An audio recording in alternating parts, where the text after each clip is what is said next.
Hello everyone.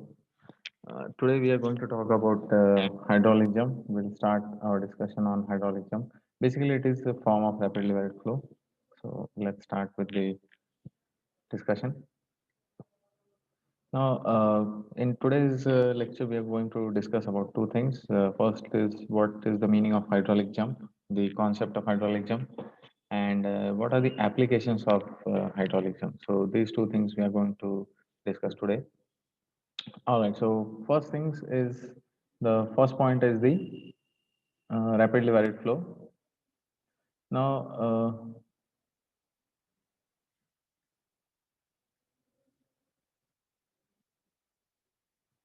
basically, rapidly varied flow. We have already seen the meaning of rapidly varied flows. It is basically the flow when the depth varies rapidly in the channel over a short length. That then the flow will be a rapidly varied flow. So, what is the necessary condition for rapidly varied flow? The flow depth should vary rapidly as in not in terms of time but in terms of the length of the channel. So in a very short length the depth should change abruptly or drastically, then that flow will be termed as a rapidly varied flow. So if you recall our earlier discussions, we have already seen flow through channel transitions. All right. So flow through channel transitions is also an example of a rapidly varied flow. For example, what you can see here is a uh, flow taking place from left to right. Okay, some discharge is flowing, and we have placed a hump here. Okay, some hump, that is some change in the. Basically, what is the meaning of channel transition? Channel transition means changes in the channel geometry. Okay, change. Transition is a change, especially in the geometry of channel. Okay, so here by placing a hump, we raise the bed level of the channel. So what happens now? The incoming flow depth was suppose y1. Okay, so here what has happened on the hump in a very small length now the depth has changed to y2. Okay, here depth is different y2. Okay, so this flow becomes a rapidly varied flow. Okay, since the depth is changing suddenly over a short length of channel, this much length of channel, the depth is changing y1 to y2. So this is an example of rapidly varied flow. So similarly, another channel transition is a contraction. Okay, so when you have a channel and if you change the width of the channel suddenly, okay, then if you observe the flow profile, so this is one, this is two, location, flow is taking place. This is a plan view, okay, plan view of the channel. So flow is taking place from one to two. If you observe the water profile, water surface profile, you will observe that suddenly the water surface is changing. Okay, so this is your one and this is your two. So flow depth will be y1 initially, and then it changes to y2. Okay, so this water surface profile also becomes a rapidly varied flow. Okay, so basically flow through channel transitions is an example of a rapidly varied flow. But today our main topic of discussion or discussion of interest is the hydraulic jump. Basically hydraulic jump. So we'll see what is a hydraulic jump. In this figure you can see, what you can see is there is an the flow direction is from left to right. Okay, there is a sluice gate here. Okay, this gate, this is called a sluice gate. Water is flowing in a with high velocity. Water is flowing with a high velocity and low depth. Okay, so this must be a supercritical flow. So Froude number is greater than 1. It indicates that the flow is supercritical. Suppose you calculate the critical depth. Now you know the discharge, you know the channel width, you can calculate the critical depth. Okay, so it will be somewhere here. Okay, so this will be your YC. Now what happens? This supercritical flow, when it encounters a subcritical flow. So in the downstream now here the flow condition is subcritical. This is y2. Okay, and this is subcritical, flow number less than 1. Then what happens? The flow depth suddenly changes from supercritical to subcritical. Okay, there is a sudden transition of flow from supercritical to subcritical regime. Basically, this sudden transition, the flow phenomena, is called as the hydraulic jump. Okay, so basically, if we want to define a hydraulic jump, we can define it in this way, that when a supercritical flow, what is the condition? When a supercritical flow changes into a subcritical flow, okay, and that too abruptly, not slowly, abruptly over a short length of channel, then that flow phenomena is called as the hydraulic jump. So when this supercritical flow, now here supercritical flow is this, incoming flow is supercritical, and suddenly it changes into the subcritical. Okay, then this phenomena will be a hydraulic jump. All right, you see, what is the necessary uh, conditions for the hydraulic jump? There are two conditions. Basically, you have to, when two conditions are there, hydraulic jump is formed. First condition is you have to have a incoming supercritical flow. Okay, so you should first have a supercritical flow that is flowing. Okay, secondly, you should have a subcritical flow in the downstream. Okay, so when you have these two conditions, then somewhere at their intersect inter what you can say, intervention, there are chances of a hydraulic jump. Okay, so suddenly the flow will change from supercritical to subcritical, all right, forming a hydraulic jump. Now the if you look at the hydraulic jump closely, now this is the photograph of a hydraulic jump now at the below. Here you can see that this is the incoming flow. Here you can see there are rollers actually. These are eddies basically. So eddies are there which are getting formed, and if you see the in the videos also, you'll find that large eddies are being formed and they are being broken up. Okay, so there is a formation of eddies and breaking down of eddies, and there is a lot of turbulence here. So it is, hydraulic jump is highly turbulent flow. Okay, so turbulence is high. Okay, turbulence means the fluctuation of velocities. That is called as the turbulence. That means, suppose if you check the velocity of a certain point here, you measure the velocity here. So suppose this is your velocity scale u, and this is your time scale t. You will find that velocity is fluctuating. Okay, so this is a characteristic of a turbulence. Okay, so here in this hydraulic jump, the turbulence is very high because it is governed by large eddies. Okay, there are rollers also, and because of that, there is a large flux of momentum. Okay,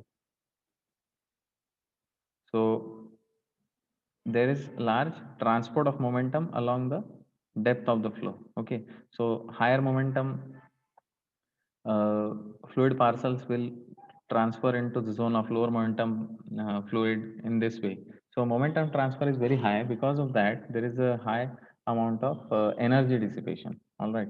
So a huge amount of energy is lost in a hydraulic jump. Okay. One more phenomena that you can see, that the waters are quite white. This is because air is getting entrained because of turbulence. So these are very basic characteristics of the hydraulic jump. Okay, it was investigated by Bedoin in the year 1818. Okay, now these flow depths y1 and y2 are called as the conjugate depths or sequent depths. Okay, these are not the alternate depths. So suppose you take y1, then the alternate depth for y1 will be something else. It will be something else and not y2. Okay, y1 and y2 of hydraulic jump are called as the sequent depths. Okay, sequent, not the alternate depth. And what is the difference for, or what is the common element in both the depths?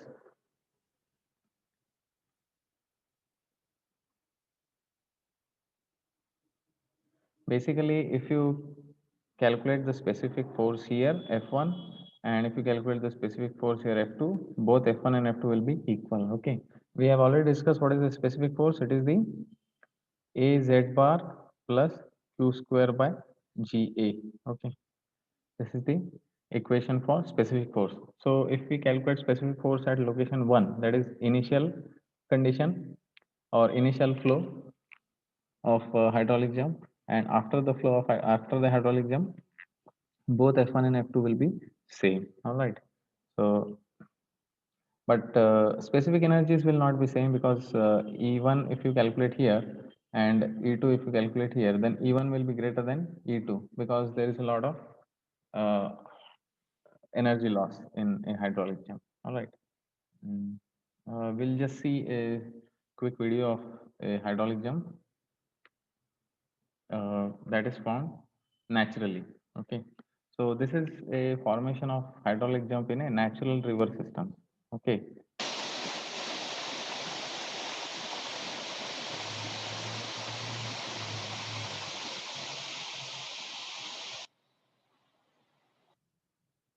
So what you can observe here, here you can see that the incoming flow, that this is a natural river flow. Okay.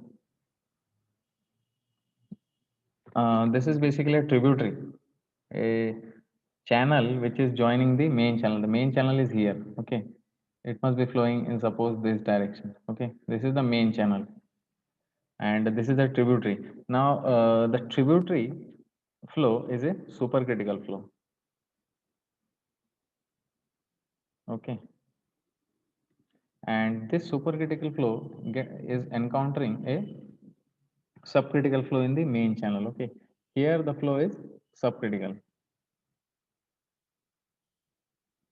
Okay. So because of that, we are getting a hydraulic jump. Okay. So you can see clearly see the turbulence here. It's very high.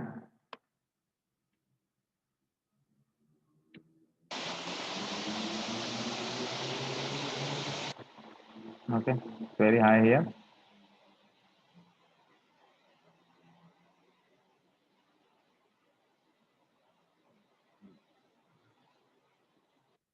You can also see the rollers. You know, if you watch closely, you can see that air is getting entrained and rollers are formed like this, eddies.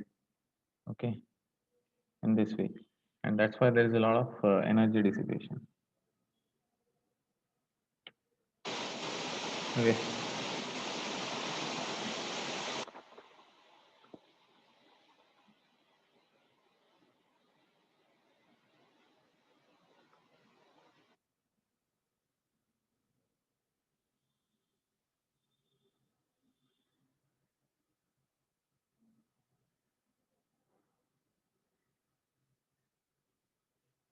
So this is a hydraulic jump in a natural river systems formed naturally. One example of hydraulic jump we will see now is a artificial, or rather, it is because of a man-made structure. Okay.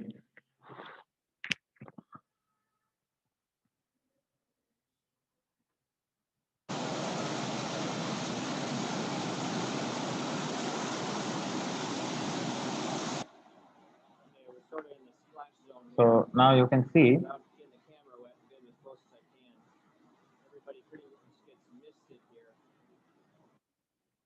See now, here a flow is taking place over the spillway of a dam, basically. So what is the spillway? This particular part of dam is called as a spillway. Okay.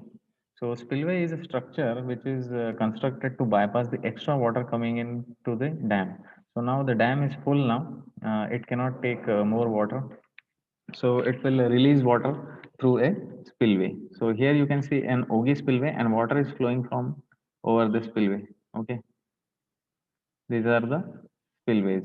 Okay, and this is a gate basically. This is a radial gate which is open like this, and flow takes place over the spillway. Now, flow taking place over the spillway, you can see, is a supercritical flow basically, because it is a high velocity flow. Because of the slope, the velocity is very high. So flow is supercritical here. Crowd number is greater than 1. Okay. So now this basically, this flow enters into a stilling basin. This area is called as a stilling basin. It is a kind of energy dissipator. Stilling basin. Okay. What is the purpose of stilling basin? Now, here subcritical flow is maintained. Proud number here is less than 1. So, when the supercritical flow interacts with this subcritical flow, hydraulic jump is formed. So, here you can see formations of hydraulic jump, okay, at the bottom of the spillway. Okay, these are all hydraulic jumps. Okay.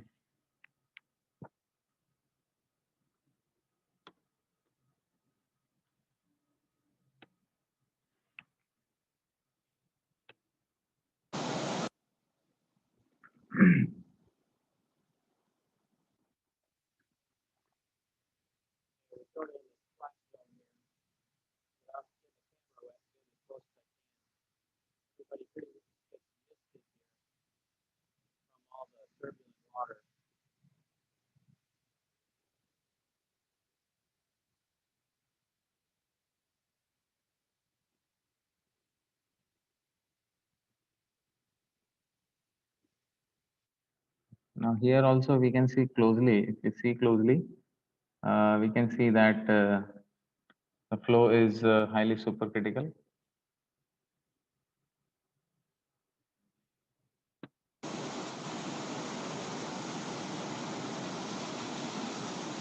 And this is a subcritical flow basically.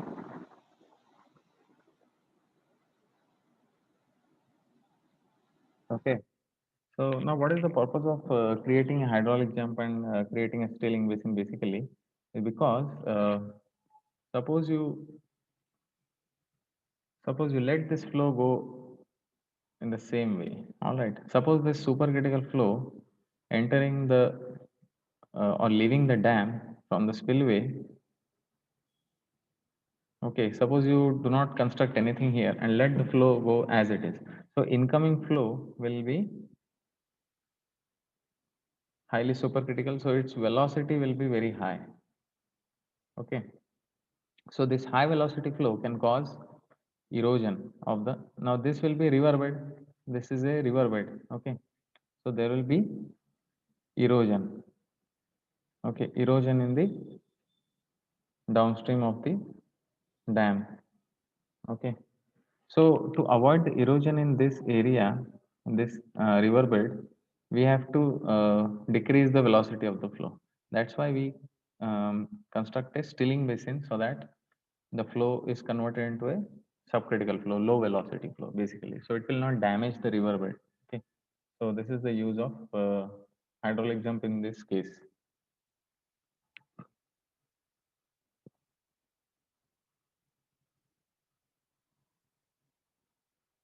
Okay.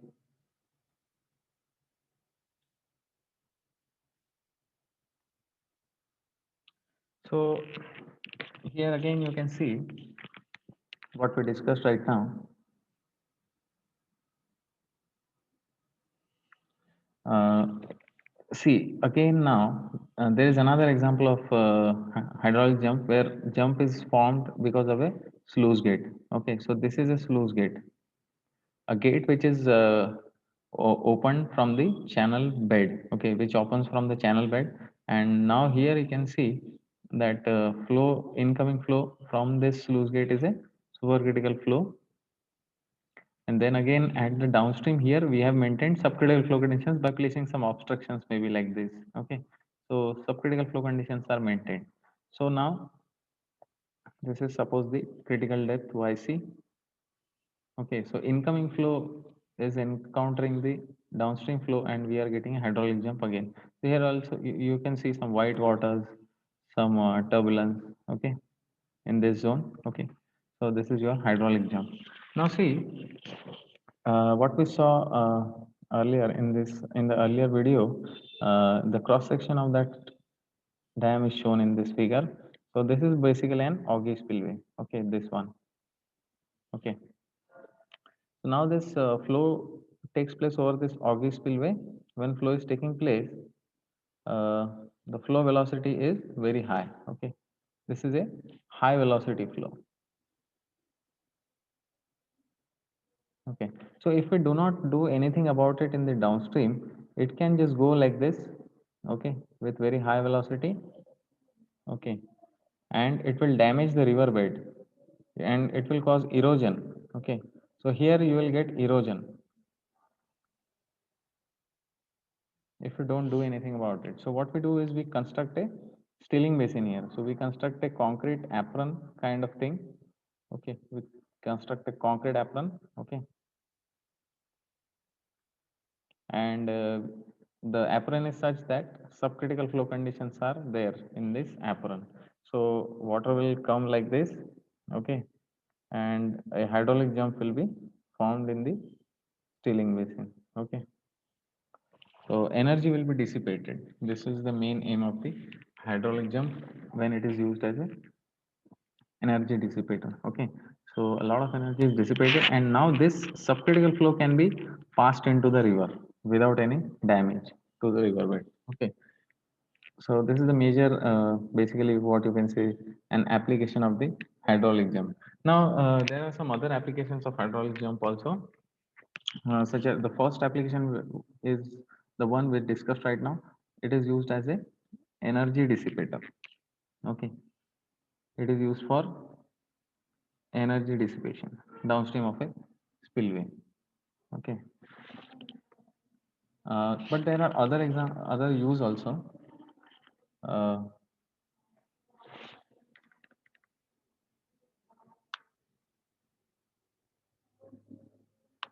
okay, there are other applications also. So the second application is, suppose you want to increase the water depth in an irrigation channel to divert water into the side canal, then also hydraulic jump is useful. Okay, suppose you have a main canal like this. Okay, irrigation canal is there. Okay, like this, flow is taking place now here, q. Okay, but the flow is such that this is your canal. Okay, main canal, and flow is such that the water level is very low. Okay, water level is suppose is very low. Okay, but the your fields, basically your agricultural field are to the sides of the main channel. Now suppose this is your field. Okay, and you want water to be supplied into the field by field canals. Okay, there are field canals like this, which are crossed to the, which are aligned to some angle to the main canal. Okay, and they have some opening like this, and water will enter from the main canal into the side canal. These are called as side canals. Okay, so if the water depth is very low, water will not enter into the side canal, so you will not get water for irrigation. So for that purpose, what you can do, you can create some hydraulic jump here. You can put some sluice gate here. Okay, and you can create some obstruction so that a hydraulic jump is supposed formed. Okay, so then what happens, the water level will rise. Okay, and water will be, uh, water can go into the side canal. So this is one application of the hydraulic jump.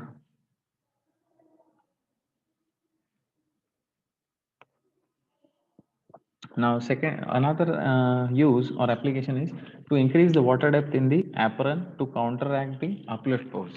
This is also an important application as far as the open channel flows and hydraulic structures are concerned. See, now we basically use open channels to supply water from dams to the agricultural fields. Okay, for agricultural purpose. So the canal networks are spread for tens and hundreds of kilometers. Okay, now so what happens? Sometimes we need to regulate the water in the canals. Regulate the water means to control the water level, to control the discharge in the canal. So for that purpose, we have to put some gates. Suppose now you want to put some gate in a canal. So let's say I will put a gate here. Okay. So in order to do that, we construct something which is called as a apron. Okay. A structure. Okay. A concrete structure. This is a concrete structure. Okay. This is the canal bed. This is also the canal bed. Okay. Water is flowing from here left to right. Okay. And in order to regulate that water, we place a gate here, sluice gate. Okay. So water will, you can so control the water level here. Now, in this case, in this apron, what happens if you don't do anything and let the water flow through this sluice gate? So water will flow in a supercritical regime. Okay, ground level will be greater than 1. Okay. Now what happens? This is your river bed. Oh, sorry. This is a canal bed. So it may be earthen. Okay. It may not be concrete. It may be earthen. Okay. So what happens now? The water will flow below the water will flow below the apron also. Okay. Since soil is impervious, water will flow below the apron also. Fine. Now what happens? There is something called as the uplift pressure. Okay. Uplift pressure. What is that uplift pressure?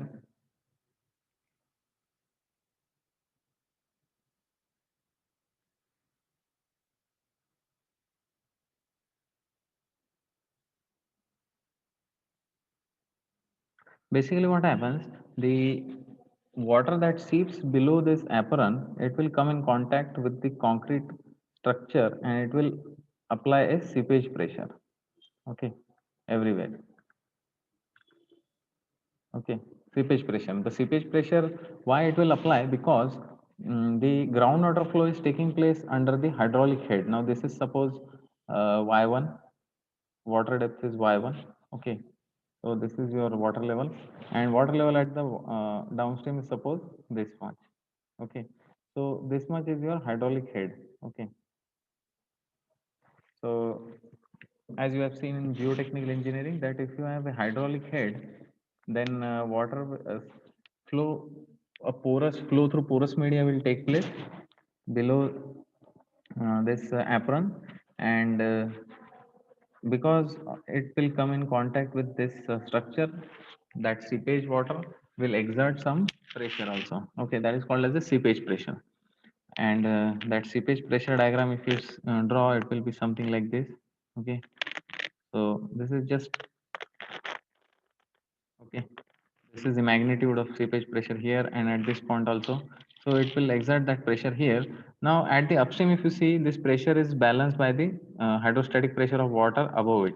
Okay, so seepage pressure is balanced because of the water depth is available. But at the downstream, the flow is supercritical, so water depth is not there. So seepage pressure is very high, and it can cause failure of this apron. Okay, because pressure will crack this, make this apron crack. Okay. Therefore, what we have to do, suppose you don't want this to happen, then you will have to increase the depth of this apron either. Okay, but that will increase the cost of the construction. So if you want to do, not, if you don't want to increase that, then what you can do some, you can place some obstruction, creates a condition, subcritical condition, such that a hydraulic jump is created in the downstream. Okay, because of that, the water depth is available again in the downstream, and then your seepage pressure will be counteracted. Okay, so it will not cause the failure of this apron. So this is one, again, an application of the hydraulic jump. Okay, another application, if we see,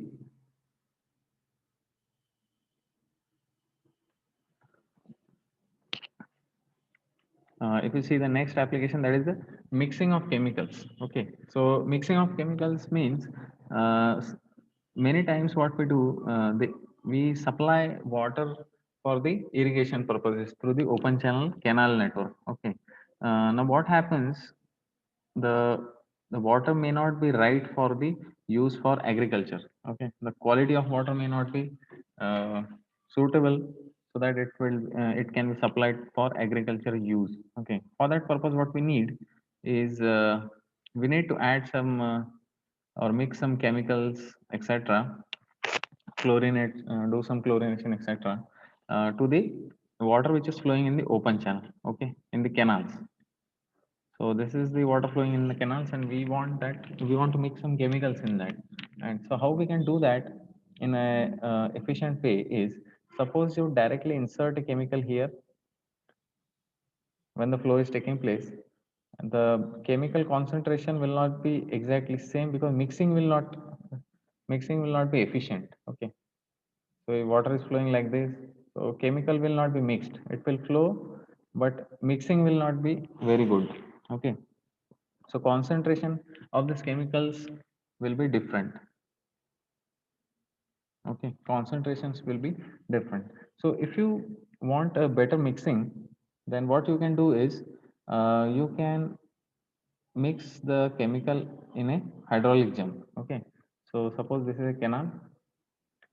You have a sluice gate here. Okay. Sluice gate, and place an obstruction here. Okay.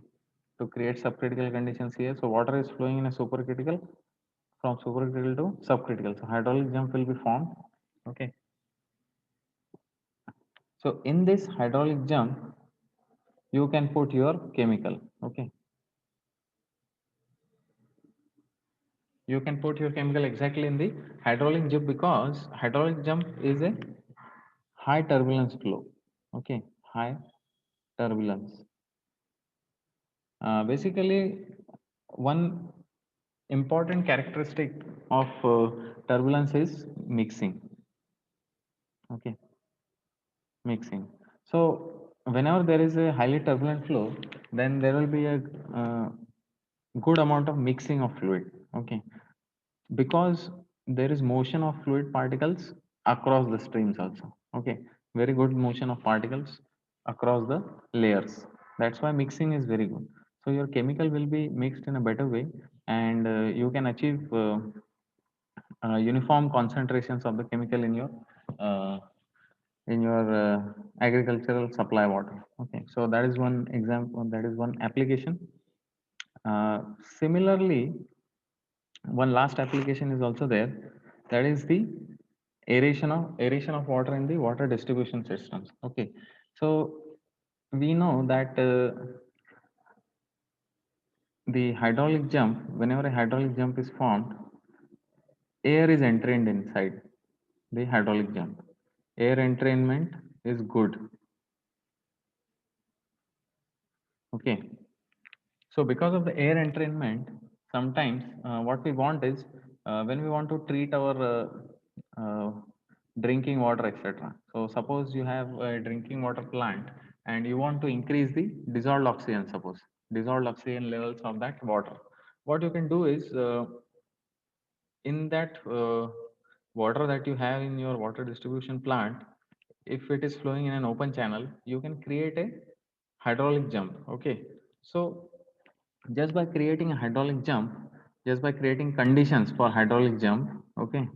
If you create conditions for hydraulic jump, then without any external machinery or using any external energy source, you can entrain some air into that water, which will increase the dissolved oxygen levels, etc. Okay. So this is called as aeration of water. So that can also be achieved using a hydraulic jump. So these are basically some of the applications of your hydraulic jump. Okay. So